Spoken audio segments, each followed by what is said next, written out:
Noong taong 1982 hanggang taong 1992, may isang malaking kumpanya na nagmina ng copper dito sa bayan ng Amacan, Maco, Davao de Oro, ang North Davao Mining Corporation. Dahil sa laki ng sakop nito na may kabuuang 20,237 hectares at may empleyado na ang iba kasama pa ang kanilang pamilya na humigit kumulang 10,000 katao. Kaya naman naglagay ang kumpanya ng town site dito sa lugar. At matapos ang 30 taon mula nang ito'y mag-shutdown, ano na ba ang itsura ng lugar ngayon? Tara, explore natin itong dating town site. At ang malaking bato na kinatatakutan nila noon.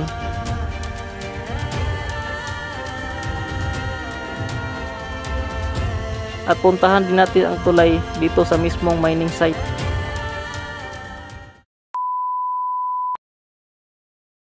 Good morning! So welcome sa ating channel, no? Gwen's Explore TV. Panibagong vlog na naman natin gagawin ngayon. Yang sa likod natin yan yung Lake Leonard. Yan.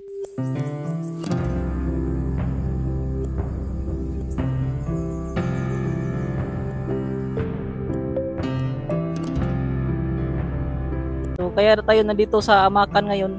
Amacan, Maco, Davao de Oro dahil balikan lang natin itong North Davao Mining. Sa mga nakapanood ng unang nating vlog doon sa administration building ng North Davao, meron kasi mga nag-request ng part 2. So explore natin itong town site nila. So tara, let's go. Yan, so kaya pinakita ko sa inyo yung Lake Leonard dahil ang Lake Leonard kasi ang nagsisilbing open pit ng North Davao dati. Diyan na pupunta yung kanilang mga waste.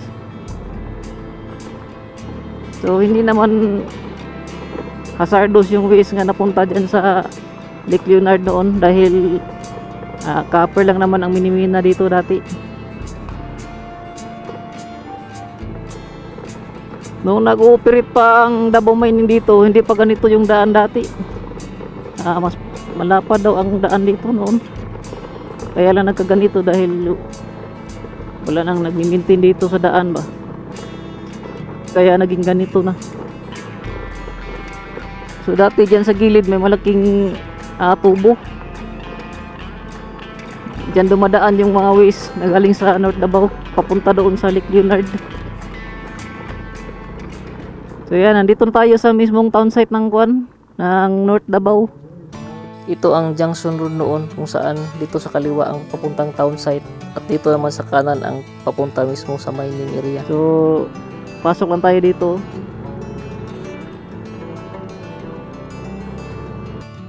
Pagpasok natin dito sa kanilang town site, dito sa kanan makikita agad natin ang kanilang tennis court at saka basketball court. Dito naman sa kaliwa ang kanilang mini grocery store noon, ang Buenas. At yan naman sa ibabaw ng bundok, dyan dati ang ospital nila at ang paralan ng elementarya noon.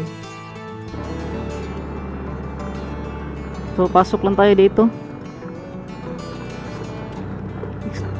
Explore natin yung town site.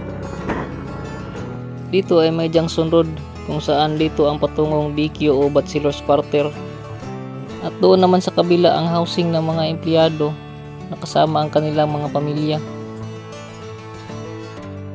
Ito namang BQ, kaya tinawag ito na Bachelor's Quarter dahil dito nakatira ang mga empleyado na walang kasama o mag-isa lang sa buhay. Meron rin dito yung staff houses noon at miss hall. Ngayon itong BQ ay meron nang nakapisto ng mga sundalo.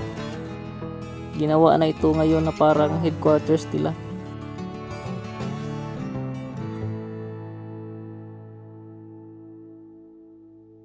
So ayan, nandito na tayo sa mismong town site ng North Davao Mining noon. Diyan sa likod natin, diyan yung mga houses noon.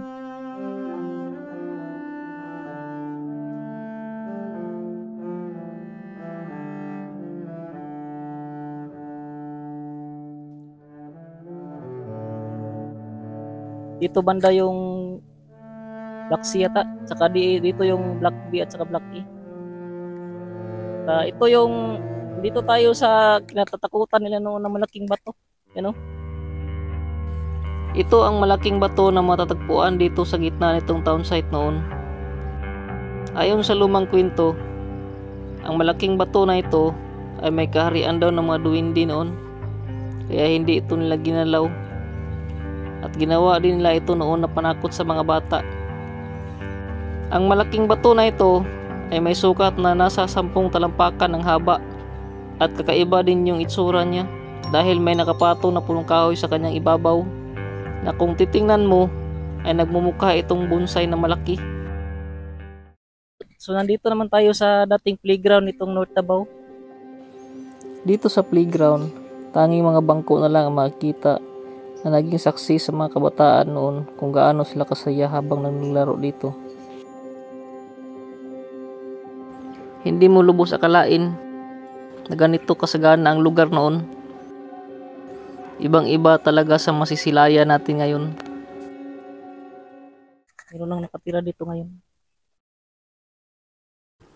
Pupuntahan na natin yung simbahan.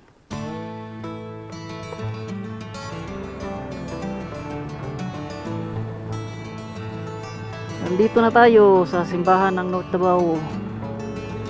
Yan o.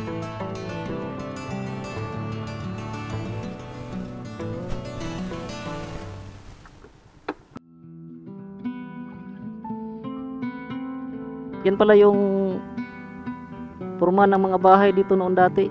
Ito na lang yung natira. Dito naman sa dulo nitong housing, matatagpuan ang kanilang simbahan.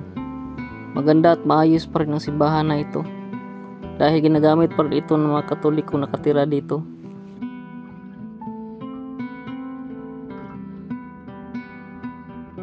At tuwing January, ipinagdiriwang nila ang kanilang kapistahan ng Santo Niño. Ayun, sobrang tahimik na dito. Siguro dati noon, nung nag-ooperate pa yung Davao Mining dito, parang bibo siguro dito noon.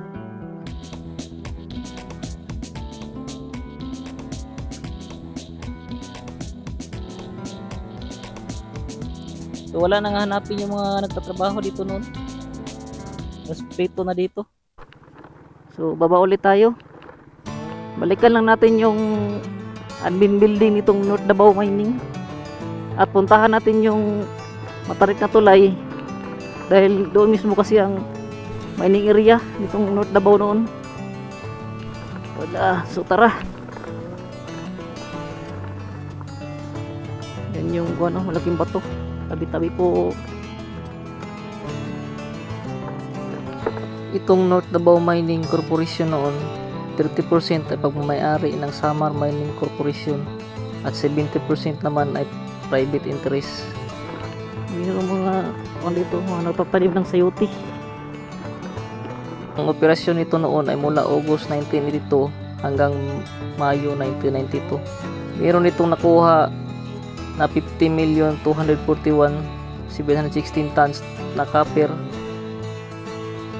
After ng INSA Revolution noong 1985, itong North Davao Mining Corporation ay kinuha ng PCGG dahil sa aligasyon na sponsor umano ng mga Marcos ang pagpapautang dito sa kumpanya, at inilipat ang account ng kumpanya sa asset ng Privatization Trust o EPT. Ang operasyon nito ay nag-shutdown noong 1992 dahil sa pagbaba ng presyo ng metal, problema sa ekonomiya at problema sa pamamahala sa loob ng kumpanya. So ayan kita na natin yung admin building ng North Davao. The abandoned building of North Davao. Yan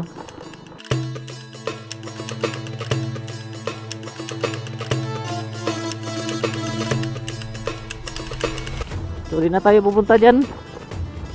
Kung gusto nyo makita yung loob niyan, na puntahan nyo na lang yung isang vlog ko na pumasok kami dyan. Lagay ko na lang sa description. So dito lang kayo sa tulay.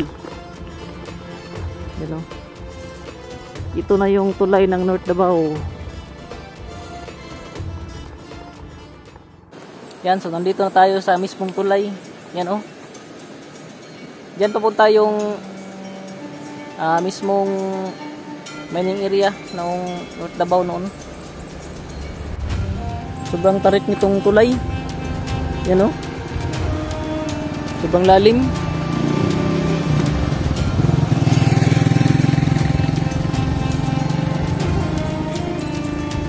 So hindi na tayo pasok doon sa mismong mining area. Mahirap na kasi yung daan diyan. Dito lang tayo sa tulay.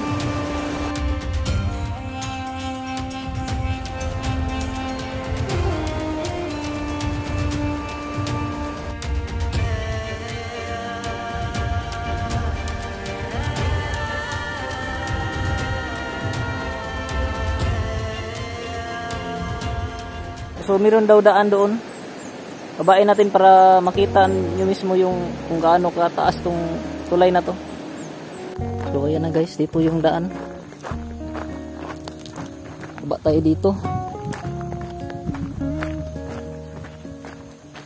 Diyan daw yung saunahan. Lah. Pangit pala yung daan dito. May tubig yung daan.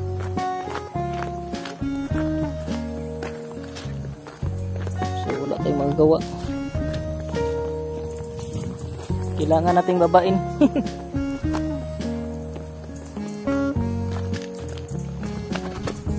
Kailangan natin itong babain, no? Para makita talaga natin kung gaano ito ka tarik yung tulay na to.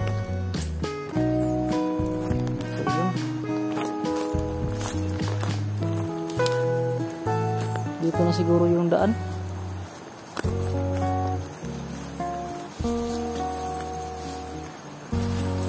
Parang dito na.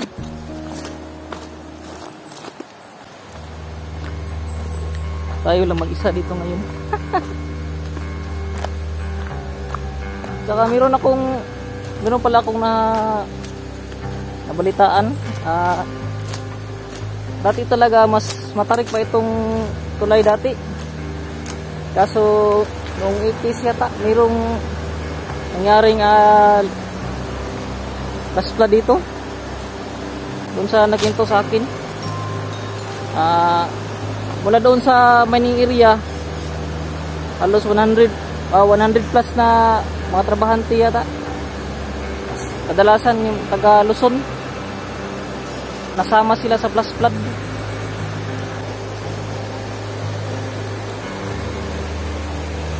Dito dumaan yung flash flood papunta doon sa Masara.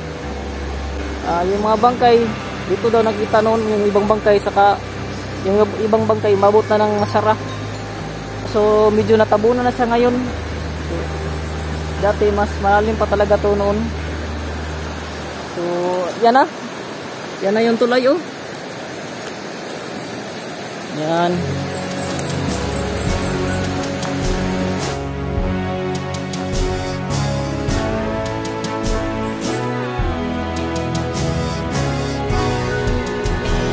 So ayan, no. Diyan dumadaan yung mga sasakyan dati na naghahakot ng mina galing doon sa mining site. Yan dito na dumadaan. Grabe, sobrang taas ng tulay ba?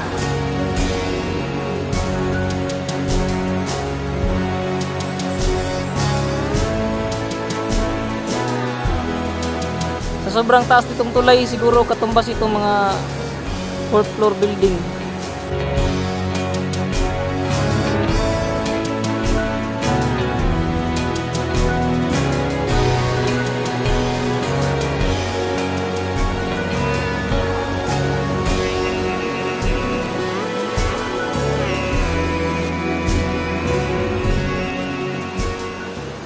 So yun, nakabalik na tayo doon sa taas ng tulay. Grabe, hiningal ako doon pagbalik natin sa taas. Pag ganyan kasi yung daan ba, pakyat. So dito ko natatapusin yung video ko. At maraming salamat sa mga nanood.